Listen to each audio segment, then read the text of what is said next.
Journaliste camerounais, aujourd'hui exilé politique en Italie, Monsieur Jean-Claude Mbedé nous explique pourquoi il a dû quitter son pays natal, le Cameroun. Suivant.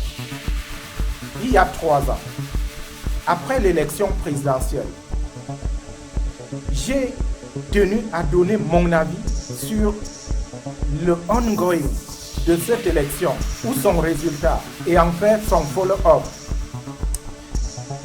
Dès que j'ai donné mon avis, Cabral Libby a lâché ses chiens. Ils se sont déversés sur ma page pour m'empêcher de parler, de m'exprimer. Ils m'ont insulté, c'est-à-dire ils ont instauré une nouvelle façon de faire la politique. Des jeunes qui parlent de changement ont instauré une nouvelle façon de faire la politique et ils m'ont souhaité de mourir en exil. Très bien, partons de là, du début. C'est-à-dire qu'un parti politique incarné par les jeunes m'a souhaité de mourir en exil. Je m'appelle Jean-Claude Mbedé Fouda. À 21 ans, je suis devenu correspondant au Cameroun de Voice of America et Radio Vatican, les deux combinés.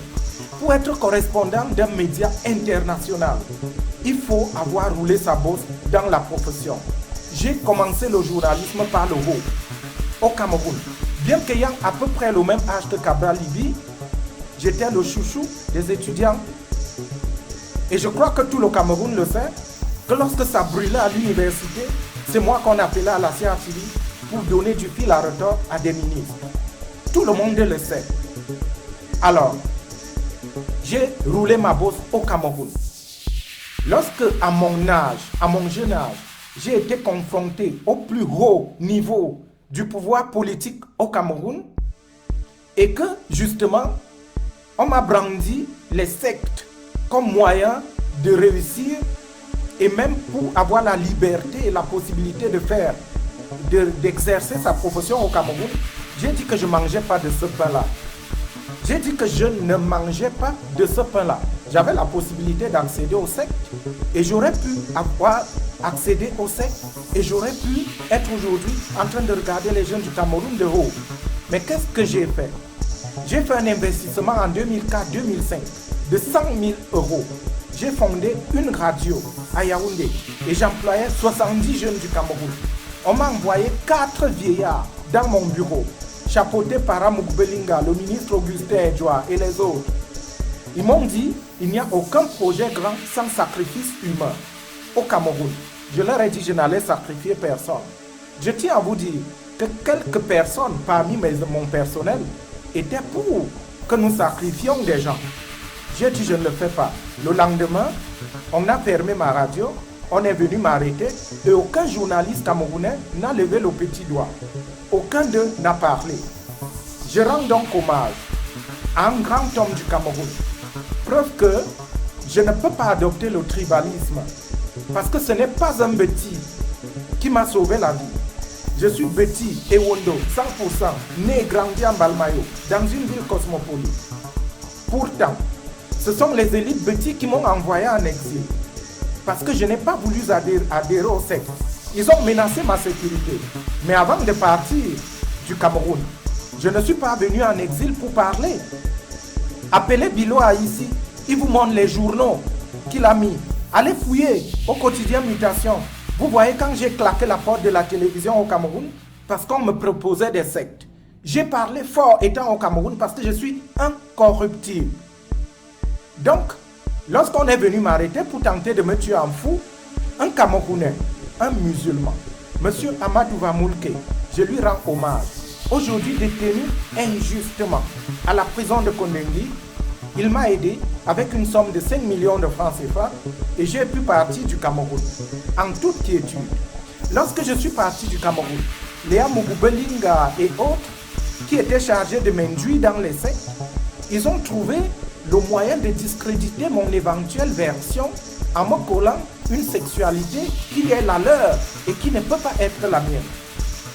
Parce que si cette sexualité, l'homosexualité donc, si elle était ma sexualité à moi, je serais au Cameroun et je n'aurais pas tout le Cameroun contre moi. Or, il est clair aujourd'hui que ceux qui ont élevé Cabral Libby, ceux qui font les députés, ceux qui aident les médias, les journalistes, ils sont tous contre moi. Ils sont tous contre moi. Ils m'ont présenté en Europe comme un homophobe et ils m'ont présenté au Cameroun comme un homosexuel pour m'isoler et me faire mourir socialement. Donc, je rends hommage à M. Amadou Vamonke. Son procès a déjà été renvoyé 67 fois. Les Camerounais doivent comprendre que Amadou Vamonke est un homme honnête, très honnête. Et je voulais lui rendre hommage. Je reviens donc. Ça, c'était pour dire pourquoi je suis allé en exil. Qu'on ne vous dise pas autre chose.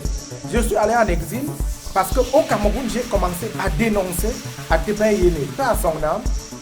Il sait que j'ai dénoncé ces histoires avant lui au Cameroun. Après, j'ai dû partir. Quand je suis parti, Amougou Belinga a mis ses médias à contribution. Le journal Anecdote m'a dédié 15 articles. 15 articles. Satellite FM faisait des émissions de radio.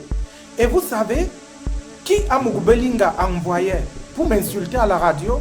C'était Armand Okol, le bras droit et le responsable de la communication de Cabral Libye. Vous voyez d'où part le problème. Parce qu'il faut que vous sachiez, on a trop menti à la jeunesse du Cameroun. Je suis venu en exil.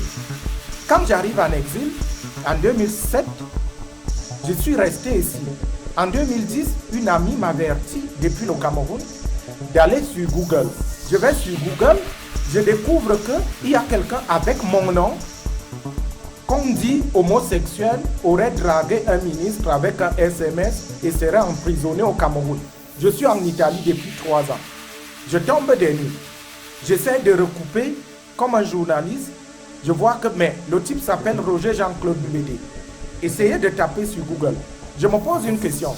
Pourquoi il ne s'appelle pas Roger Aman Mana, Roger Jean-Bruno Tani, Roger Thierry Ngonga, Roger Charles Ndongo, Roger Amouk Belinga, Roger Alain Belibi? Pourquoi il s'appelle Roger Jean-Claude Mbédé? Pourquoi?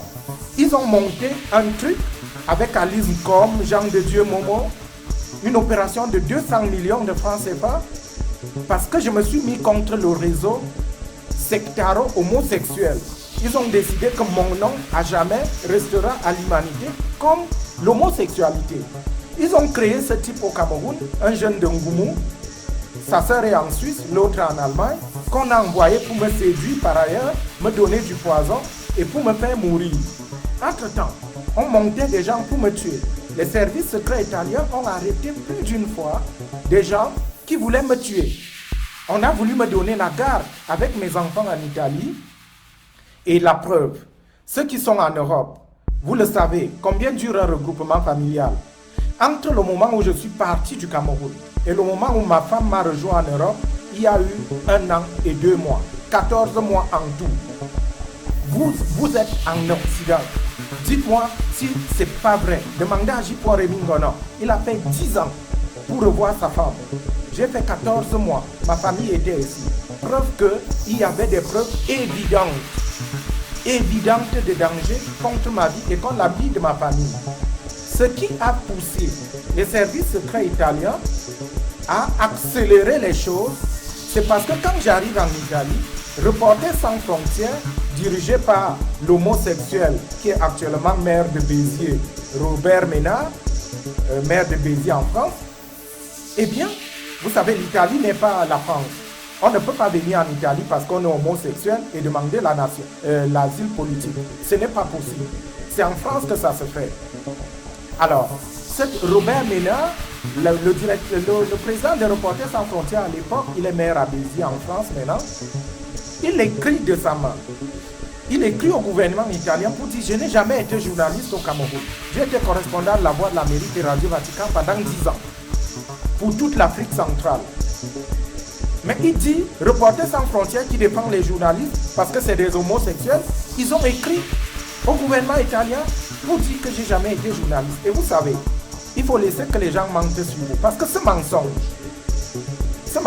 a amené le gouvernement italien à comprendre qu'il y avait anguille sur rouge.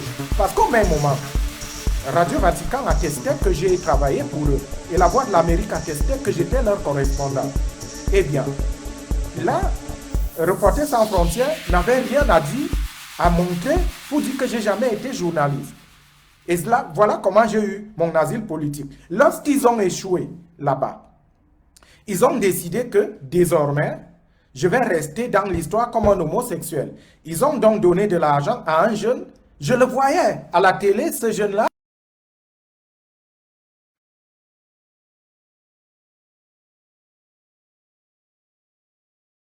Mesdames et messieurs, merci de nous suivre.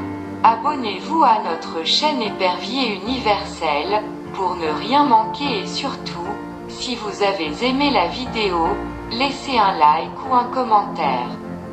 Encore merci.